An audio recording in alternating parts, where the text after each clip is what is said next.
जय जय रघुवीर समर्थ. आपण चक्रांचा वेध घेताना त्या त्या चक्रावरती जी देवता गृहीत धरलेली आहे त्या देवतेचा जप आपण करणार. आता ही ध्यानमुद्रा आहे. ध्यानमुद्रा नेहमी ध्यान लावताना उपयोगी पडते. पहिल्यांदी नेहमी 3 आपण ओंकार म्हणणार. रेचक पूरक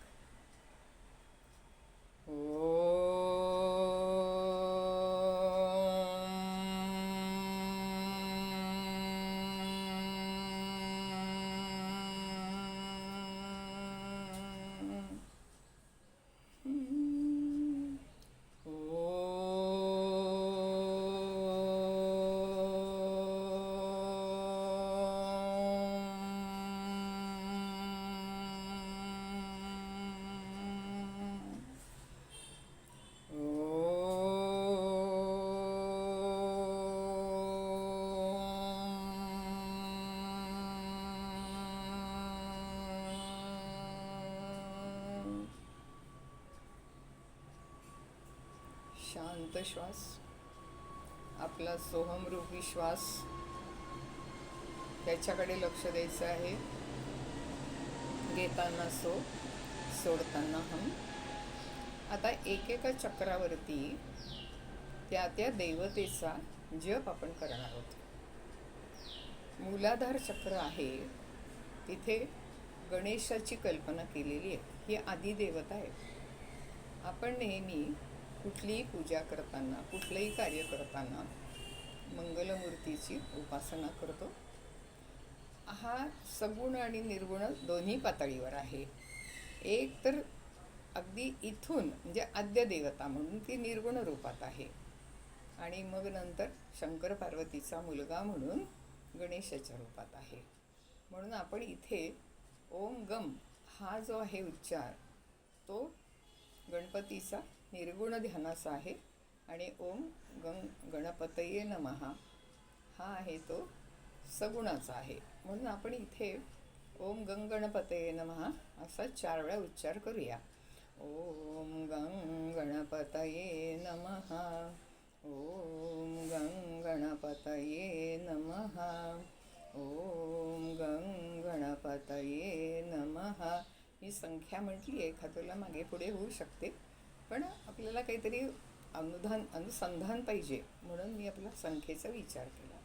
स्वाधिष्ठान चक्रामध्ये आल्यानंतर हा आहे रजगुणी ब्रह्मदेव इथे आहे. आणि हा रजगुणी ब्रह्मदेव जो आहे तो सृष्टी निर्माता आहे, वेदकर्ता आहे. तो विष्णूच्या नाभीतून जन्माला आलेला आहे. सावित्री, गायत्री त्याच्या शक्ती आहेत. तेव्हा असेही आपण 6 त्याची नावं घेऊ शकतो. नाहीतर एक तो चतुरानन आहे म्हणून आपण त्याला त्याही नावाने एकाच नावाचा जप करू शकतो, किंवा वेगवेगळी 6 नावं घेऊ शकतो. मी ओम ब्रह्मदेवाय नमः एवढंच फक्त म्हणणार आहे. ओम ब्रह्मदेवाय नमः. स्वाधिष्ठान चक्राकडे लक्ष आहे माझं. आणि आपली जी वज्रली मुद्रा आहे, युरिनची नाडी आहे, ती वर ओढून धरा म्हणजे तुम्हाला स्वाधिष्ठान चक्र मिळेल. मूलाधार चक्राच्या वेळेला आपल्याला माहीत आहे की तिथे आपण मूलबंध जसा लावतो तसा तिथे लक्ष ठेवायचं आहे. ओम ब्रह्मदेवाय नमः, ओम ब्रह्मदेवाय नमः, ओम ब्रह्मदेवाय नमः, ओम ब्रह्मदेवाय नमः. आता आपण नाभीपाशी आले. मणिपूर चक्र आहे हे. इथे सत्वगुणी विष्णू जो धारणा करतो, जो आपली सृष्टी चालवतो, त्याचा मंत्र किंवा त्याचा एखादा श्लोक किंवा त्याची नावं आपण घेणार आहोत. उदाहरणार्थ ओम नमो भगवते वासुदेवाय हा जप करू शकतो. किंवा एक गायत्री आहे, ओम नमो भगवते तुभ्यं वासुदेवाय धीमहि प्रद्युम्नाय निरुद्धाय नमः संकर्षणाय च. आपल्याला माहिती आहे सहस्रनाम आहेत त्याची. विष्णू सहस्रनाम आपण म्हणतो. आपला नेहमीचा जो श्लोक आहे, शांताकारं भुजगशयनं पद्मनाभं सुरेशं विश्वाधारं गगनसदृशं मेघवर्णं शुभांगं लक्ष्मीकान्तं कमलनयनं योगिभिर्ध्यानुगम्यं वन्दे विष्णुं भवभयहरं सर्वलोकैकनाथं. हाही आपण श्लोक इथे म्हणू शकतो आणि त्याची नावं घेऊ शकतो. आपल्याला जे आवडेल, जिथे आपलं मन रमतं ते घ्यावं सुरुवातीला आलंबन.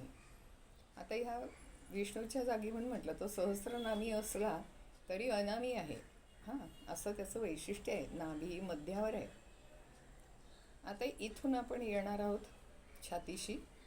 संहारक देवता तमोगुणी शंकर, म्हणून आपण शंकराचा जप आपला नेहमीचा आवडता ओम नमः शिवाय म्हणू शकतो. त्र्यंबकै यजामहे सुगंधिं पुष्टिवर्धनम् उर्वारुकमिव बंधनात् मृत्योर्मुक्षीयमामृतात्. हा मृत्युंजयाचा जप आहे. मृत्यू सहज यावा, कुठेही त्रास न होता यावा, वेदनारहित व्हावा, अशी इथे आपण मागणी केली आहे. मृत्यू टळत नाही, जन्माला आलेल्याला मृत्यू ठरलेलाच आहे. इथे आपण आणखी एक मृत्युंजयाचा जप आहे. मृत्युंजयाय रुद्राय नीलकंठाय शांभवे अमृतेशाय सर्वाय महादेवाय नमो नमः. किंवा आपण म्हणतो, आपण कर्पूर आरती म्हणताना हा श्लोक म्हणतो, पण खरं म्हणजे हा श्लोक कर्पूर आरती म्हणताना नाही आहे. कर्पूर आरतीचे वेगळे वेगळे, प्रत्येक देवाची कर्पूर आरती वेगळी आहे. कर्पूर गौरा करुणावतारा संसार सारा भुजेंद्रहारा सदार हासी पदारविंदा भवा भवानी सह तुझ वंदी. असं आपण इथे म्हणू शकतो.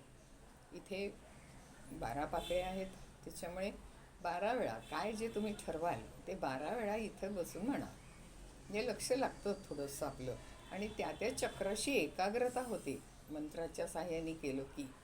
मग म्हणजे नुसतं श्वासाच्या साहाय्याने मग अशी आपण विचार केला वेगवेगळ्या मुद्रा करून. आता हा आपण जपाच्या साहाय्याने बघतोय. आता याच्यानंतर आपण येणार आहोत कंठामध्ये. ही माया आहे, आपल्याला बांधून टाकणारी आहे. तिने मनात आणलं तर आपल्याला शिवरूप येतं, नाही तर जीवरूप येतं. म्हणजे आपण खाली खाली जातो आणि शिवरूप आलं तर वर जातो. हिची 3 रूपं आपल्याला माहिती आहेत. 3 देवतांची 3 रूपं आहेत. महासरस्वती आहे, लक्ष्मी आहे आणि महाकाली आहे. आणि या सर्वांना अधिपत्याखाली ठेवणारी महादेवी आहे. तेव्हा असे बरेच श्लोक सप्तशतीच्या पाठात आहेत किंवा तुम्हाला येत असतील, तर असे तुम्ही म्हणू शकता. सर्वमंगलमंगल्ये शिवे सर्वार्थ साधिके शरण्ये त्र्यंबके गौरी नारायणी नमोस्तुते. अशा पद्धतीचे पुष्कळ श्लोक तुम्हाला सप्तशतीच्या पाठामध्ये मिळतील. कारण ही सगळ्या देवतांची एकत्रित झालेली शक्ती आहे. सगळ्या देवतांनी आपली आपली आयुधं तिला दिलेली आहेत. अशी महाभयंकर महाविस्तृत अशी जागा आहे. इथे 16 पाकळ्या, सर्वात जास्त पाकळ्या आहेत. आणि मग तिथेच नवार्णव मंत्र दिला आहे. तो जर आपण म्हटला तर तो फारच चांगला. म्हणजे तिन्ही देवता आणि शिवाय त्याच्यातली श्रेष्ठ देवता महादेवी. ओम ऐं ह्रीं क्लीं चामुंडायै विच्चे. ओम ऐं ह्रीं क्लीं चामुंडायै विच्चे. ओम ऐं ह्रीं क्लीं चामुंडायै विच्चे. आता हा जप नवरात्रामध्ये याचंच अखंड पठण होतं. शतचंडी वगैरे करतात तेव्हासुद्धा याच जपाने आहुती देतात. तेव्हा हे फार महत्त्वाचं असं पंचमहाभूत म्हणजे आहेतच. पण आपल्या शरीरामधल्या पंचज्ञानेंद्रिय, पंचकर्मेंद्रिय आणि पंचविषय आणि ह्या सगळ्याच्या वर आपलं मन, अशा 16 जणांची इथे अशी एकत्रित शक्ती एकत्र झालेली आहे, म्हणून त्याला षोडशाधार असं पण या चक्राला म्हणतात. यानंतर आपण भ्रुकुटी मध्यामध्ये येणार आहोत. आता इथे ही जी देवता आहे हे सोहम, सोहम, मी तोच आहे, मी तोच आहे असं द्वैत दर्शन करणारी अशी ही जागा आहे. आणि हे खरं शिवाचं रूप आहे, म्हणून आपण शिवोहम, शिवोहम, शिवोहम भ्रुकुटी मध्यामध्ये लक्ष ठेवायचं. आता की कपाळाच्या इथे हा जप करत असताना आपल्याला हळूहळू उजेड दिसायला लागतो. आणि मग तो जो उजेड आहे, तो जो प्रकाश आहे, तो आहे ज्ञानाचा. आणि मग ती आत्मज्योती आपली प्रकाशते, ती हृदयामध्ये पण प्रकाशते आणि भ्रुकुटी मध्यामध्ये लक्ष ठेवलं इथे पण, म्हणजे सोहम श्वासामध्ये पण आहे आणि इकडे पण आहे. म्हणून इथे आपण किती वेळा करायचा? 2च पाकळ्यात म्हणून 2दाच करायचा का? नाही. द्वैत अखंड अनेक प्रकारचं आहे. वर आहे, खाली आहे, पुरुष आहे, स्त्री आहे, लहान आहे, मोठा आहे, सगळ्या दृष्टीने आपण तो जप करायचा. आणि घेताना सो, सोडताना हम. सोहम. मी आता मोठ्यांदी म्हणते. हे सगळं मनातल्या मनात म्हणताना आपण ते सगळं श्वासावरती बसवायचं. सो म्हणताना श्वास घ्यायचा, हम म्हणताना सोडायचा. तर हे मी उच्चारण आधी पहिल्यांदी चांगलं करावं आणि मग उच्चारण केल्यानंतर तेच मंत्र श्वसनावरती आपण बसवावेत. आता या इथे आपण वरती हा देवतेपाशी आलेलो आहे, सोहम रूप आलेलं आहे. आणि ते करता करता आपण स्वतःला विसरून जाणार आहोत आणि मग फक्त ओंकार राहणार आहे शेवटी. म्हणून आपण 2 ओंकार म्हणूया आणि आपलं हे आजचं जे सेशन आहे ते थांबवूया.